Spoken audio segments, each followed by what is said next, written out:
My name's Rachel, and I'm 37, living in the heart of Atlanta, Georgia, where the city hums with ambition and opportunity. I share a sleek, company-owned condo with my husband Lucas in a high-rise overlooking the skyline.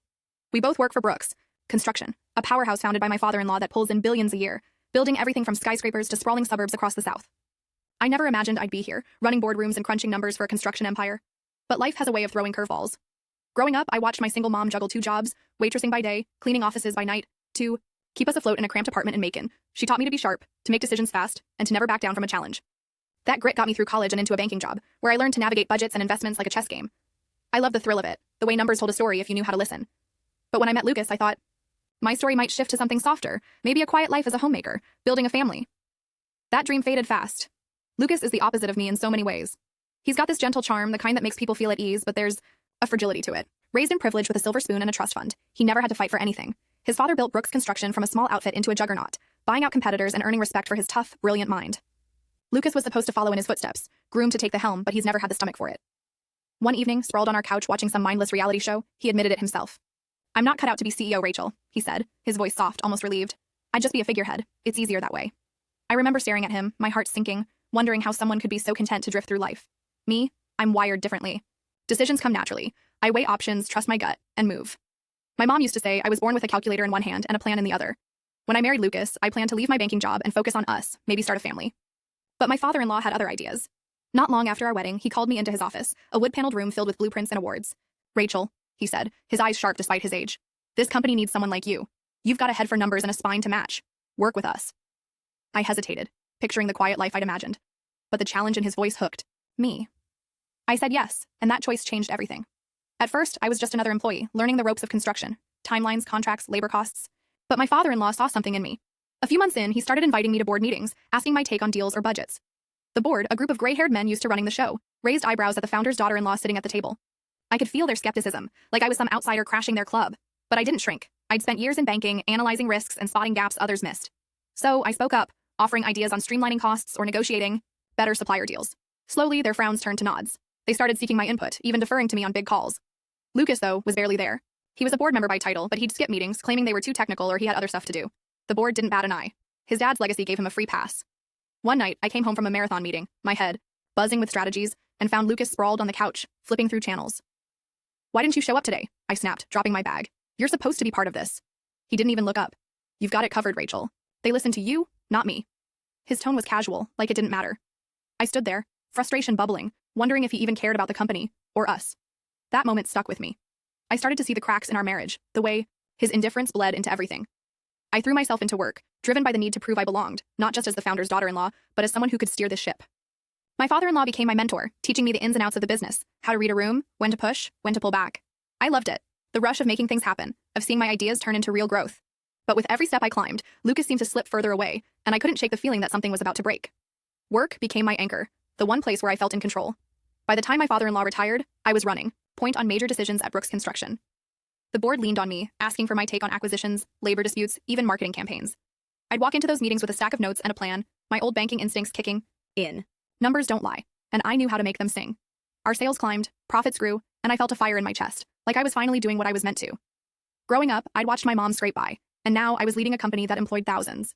People with families who counted on us. That responsibility drove me, kept me up at night, sketching out ways to make the business stronger. Lucas, though, was a ghost. He'd show up at the office some mornings, all pressed shirts and easy smiles, but by lunch, he was gone. I'd find him. At home playing video games or napping, as if the company his dad built was just a hobby.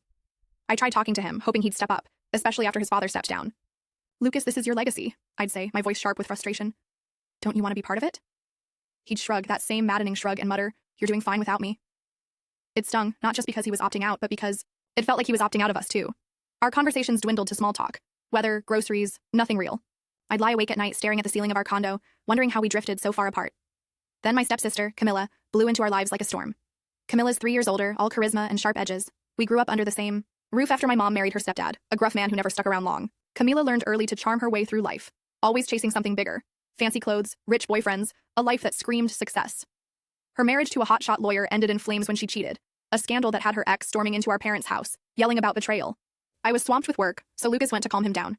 He's good at that, diffusing tension with his quiet, steady vibe. Camilla was all praise afterward, calling me to gush. "Your husband's amazing, Rachel. Handled that guy like it was nothing." I brushed it off, too buried in spreadsheets to think much of it, but Camilla saw Lucas differently after that. To her, he wasn't just my laid-back husband. He was the heir to Brooks Construction, a golden ticket. She didn't know he was barely involved, that his executive title was a courtesy from his dad. Camilla's always been drawn to wealth. Her ex's high salary wasn't enough to keep her loyal, but it was why she married him. Now, freshly divorced and drowning in alimony payments, she was on the hunt again. I didn't see it coming. I was too caught up in board meetings and growth projections to notice the way she started lingering around Lucas, laughing too loud at his jokes, texting him about catching up. One evening I came home exhausted, my head spinning from a day of negotiating a new contract. Lucas was waiting in the living room, his usual easy grin gone. "Rachel, we need to talk," he said, his voice heavy. My stomach twisted. Lucas never sounded serious. I sat down, bracing myself. "Camilla is pregnant," he said, looking at the floor. "It's mine. I want a divorce." The words hit like a punch, knocking the air out of me. Pregnant? Divorce? My mind reeled, trying to piece it together. Camilla, my stepsister, who'd always chased what wasn't hers. Lucas, my husband, who'd barely cared enough to show up for work, let alone our marriage. I wanted to scream, to demand answers, but all I could manage was, "When's she coming to talk about this?" He mumbled something about her visiting on my next day off. I nodded, numb, already knowing I'd need to face this, head on, just like everything else. The days after Lucas's bombshell felt like wading through fog. I went through the motions at work, leading meetings, signing off on deals, but my mind kept replaying his words. Camilla's pregnant. I want a divorce. It wasn't just the betrayal that stung, it was the absurdity of it. Camilla, who'd always chased shiny things, had set her sights on Lucas, thinking he was some big-shot CEO. And Lucas, too spineless to say no, had let it happen. I felt like an idiot for not seeing it, for letting work blind me to the cracks in my life. I knew I had to protect my place at Brooks Construction. If I was divorcing Lucas, I'd be just another ex-daughter-in-law, and I couldn't risk losing the role I'd fought for. The next morning, I drove to my in-laws' sprawling estate outside Atlanta, my nerves jangling. My father-in-law was in his study, surrounded by old photos and construction plans. I told him everything: Lucas's affair, Camilla's pregnancy, the divorce. My mother-in-law, hovering nearby, gasped, her eyes lighting up at the mention of a grandchild. But one sharp look from my father-in-law silenced her. He leaned back, his face unreadable, then smiled. "Rachel, you're the heart of this company," he said. "I don't care what Lucas does. You keep running things, I'll handle him." Relief washed over me, mixed with a pang of sadness. My father-in-law valued the business, his legacy, over his own son. But for me, it meant I could keep my purpose, my place. When my day off came, Camilla showed up at our condo, all smug confidence, her designer bag swinging like a trophy. "Rachel," she said, her voice dripping with pity. "I'm so sorry you couldn't have kids. But don't worry, I'll make sure you get plenty of money to start over. Just leave this place." She gestured at the condo like she already owned it. Lucas sat there, silent, his face blank as ever. I wanted to laugh at the absurdity. Camilla thought she was stealing some billionaire lifestyle, but she had no idea how little Lucas actually had. I kept my cool, channeling the same focus I used in boardrooms. "Divorce is fine," I said, my voice steady. "But we'll need lawyers to sort out alimony and property. And Camilla, you really think Lucas is the prize you're after?" Her eyes narrowed, but she waved it off, all bravado. "I know. It's real, Rachel. Lucas has got everything I need." I bit back a smirk. She thought he was the president, the heir, sitting on a fortune. She didn't know the condo was company property or that Lucas's executive salary barely covered his coffee runs. I let her talk, her arrogance filling the room, while I mentally mapped out my next steps. This wasn't just about a broken marriage, it was about protecting what I'd built, and I wasn't letting either of them take it from me. The divorce negotiations were set for the next day, and I was ready. I'd hired a sharp lawyer, Mia, who'd handled high-stakes corporate cases and knew how to keep things fair but firm. We met in a sleek conference room at Brooks Construction, the Atlanta skyline glinting through the windows. Camilla strutted in, acting like she'd already won, while Lucas slouched beside her, his usual indifferent mask in place. I sat across from them, Mia at my side, my heart pounding but my face calm. I'd spent years outsmarting competitors in boardrooms. I could handle this. Camilla started strong, tossing her hair. "Rachel, name your price for alimony. I'll make sure you're taken care of." Her tone was patronizing, like she was doing me a favor. Mia raised an eyebrow, then slid a document across the table. "Since you're offering, we'll be claiming alimony from both Lucas and you, Camilla," she said coolly. Camilla's jaw dropped. "Me? I'm already paying my ex," she sputtered. I leaned back, watching her confidence crack. She hadn't expected this, hadn't thought through the mess she'd made. My mom's voice echoed in my head. People who chase shortcuts always trip. Camilla was tripping hard. Then came the property division. Camilla, still trying to regain her footing, declared, "This condo's Lucas's family's, right? It's not part of the split." Mia didn't miss a beat. "The condo and the land it's on belong to Brooks Construction. The company decides who stays." Lucas blinked, surprised. "Wait, I thought it was Dad's," he mumbled. Camilla's face went pale. "So, we can't live here?" she asked, her voice sharp. Mia's reply was crisp. "You can, if the company allows it, but that's up to the acting CEO." She glanced at me, and I saw Camilla's eyes widen as the truth hit her. "Hold on," Camilla said, turning to Lucas. "You're not the CEO?" I stepped in, my voice calm but firm. "I'm the acting CEO, Camilla. Lucas is an advisor, no executive power. My father-in-law made me president when he retired. The board trusts me to run things." Lucas looked away, embarrassed, while Camilla's face twisted in disbelief. "You're joking," she snapped, glaring at Lucas. "You let me think you were the boss." He shrugged, that same infuriating shrug, and I almost laughed. Camilla had banked on Lucas being her ticket to wealth, but she'd misread the board entirely. Mia, still chuckling, asked me, "Can Lucas and Camilla stay in the condo?" Before I could answer, Camilla jumped in. It's company property, so it's free, for Lucas, right? Mia shook her head, sliding over a rental agreement. It's leased to employees at market rate. Here's the figure. The number was steep. Atlanta's luxury condo market doesn't come cheap. Lucas's eyes widened. My salary can't cover that, he said, almost to himself. Camilla looked like she'd been slapped. She'd walked in thinking she'd won a mansion. Now, she was staring at rent she couldn't afford. I felt a strange mix of pity and triumph. Camilla's whole plan, seducing Lucas, chasing his supposed fortune, had collapsed. Lucas, who never cared about money or responsibility, was just as lost. I'd spent years covering our expenses, pouring my salary into rent and bills while Lucas coasted. Now, with no savings to split, the divorce was clean but brutal. Camilla's dreams of a lavish life were dust, and Lucas was left with nothing but his own indecision.